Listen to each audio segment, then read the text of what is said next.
Duke the Jeweler girlfriend, she was right there recording it the whole time. Usually, they don't let people have their phones and cameras running when Boosie and them in there shooting dice because they already know they don't even supposed to be doing that. But they already said this was a setup from the beginning. Hit the like button if y'all think that this was a setup. Drop down in the comment section, RIP Duke the Jeweler, if you feel that Duke the Jeweler, by him going outside to his car, somebody had to tell him, you need to go put all that money up. Ain't no reason why you still got all that money in your pocket, you just won it from these vultures.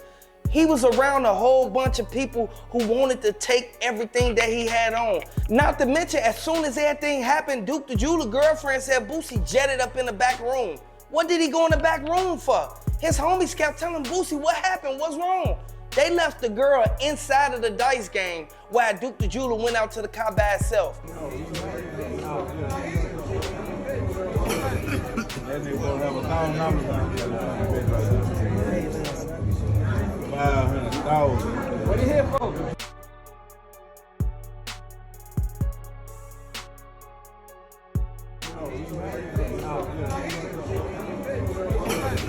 That nigga gonna have $500,000. What are you here for? They only paid her $5,000. By them even paying her $5,000, it made it seem like you was trying to make her be quiet and not say what really went down. But for y'all to separate them two, it goes to show that it was a setup. Boosie ran right in that room and he instantly started going through the bags. You knew Duke the Jeweler had $1 million and more worth of jewelry in that bag. This is a sad situation, man. I would like to send my condolences out to Duke the Jeweler family. Nobody deserved to get did like this, but Duke the Jeweler, he was supposed to go there, sell that jewelry to Boosie, and go straight back to his hotel. Whatever he did after that, that would have been on him, but he went and shot dice and won money from people who didn't want him winning at all.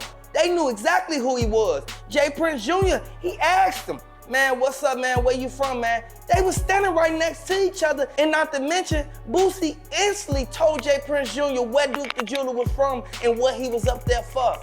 J. Prince Jr. would have never even interacted or said nothing to that man if he didn't know him. The feds got a 99% conviction rate, and they don't care how long it takes, they gonna come and get every last person who was involved in it. I feel that they shouldn't have never even put themselves out there like that because they already getting money. Boosie getting money and J. Prince Jr. getting money.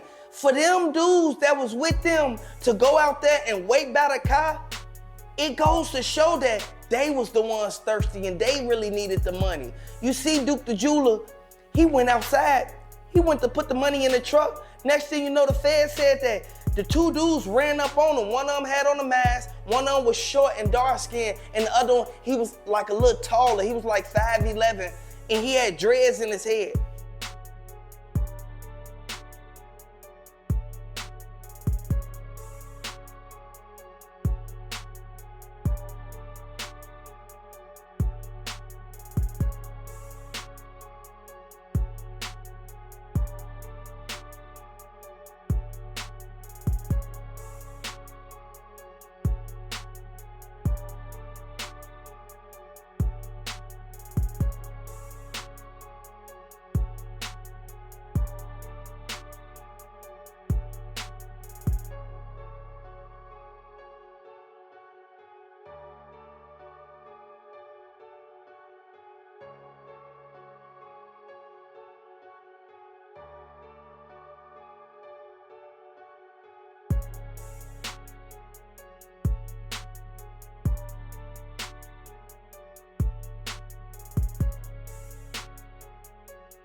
Everybody know exactly who that was that did that because they was inside of the dice game. They didn't shoot no dice. They had no money in their pocket. And these guys, they broke. They vultures, man. They should have never even put themselves in this situation.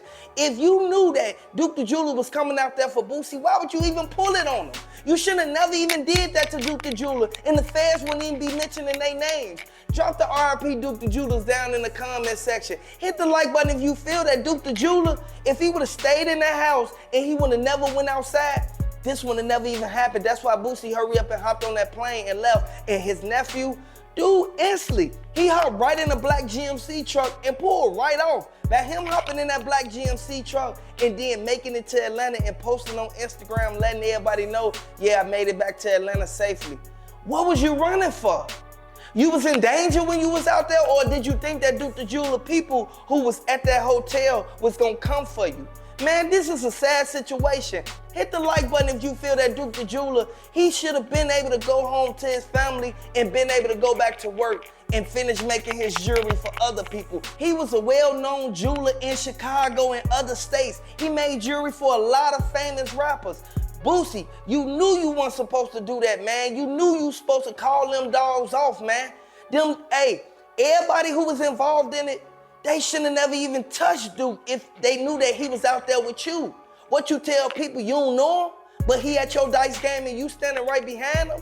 Man, this is a sad situation. They should have never even got down on Duke the Jeweler like that. Duke the Jeweler brother, his cousins, and his family, they still grieving behind this. They should have never even had to go through this. Every day by day, year by year, they gotta see people sitting there trying to figure out what really happened to Duke. Man, this why the feds don't play no games. The feds got a 99% conviction rate, and they gonna come and get every last person who was involved in it. You can't think that your name ain't gonna get mentioned in this situation. If you weren't there, you should have told them something, man. And everybody know for a fact Duke the Jeweler, he had 3 cell phones on him, man. One of his cell phones was in his truck, and he had 2 cell phones on him. Old girl that kept recording it, she said she gonna come out and say whatever she gotta say to get justice for Duke the Jeweler. They should have never even did this. This was something that could have easily been avoided if you would have just let the man go back to his hotel. It would have never even came about this. I want y'all to know, allegedly, they saying that Boosie is the one that set him up. You have to watch the people you keep around you, and you have to watch the places that you go, because everybody not gonna be cool with you. Everybody ain't gonna protect you. When they knew that Boosie was supposed to protect that man while he was at your dice game, everybody know for a fact that they paid $1 million to try to get up out that gym and cover everything up. We know this, and everybody who live in Houston, they kept hearing the word around town that J. Prince Jr. and them set up Duke the Jeweler. Now, we know for a fact you can't go somewhere thinking that the streets love you. The streets don't love nobody at the end of the day. RIP Duke the Jeweler, man. I would like to send my condolences out to his family, and I would like to say RIP Duke. Drop the RIP Dukes down in the comment section. Hit the like button, subscribe to the channel.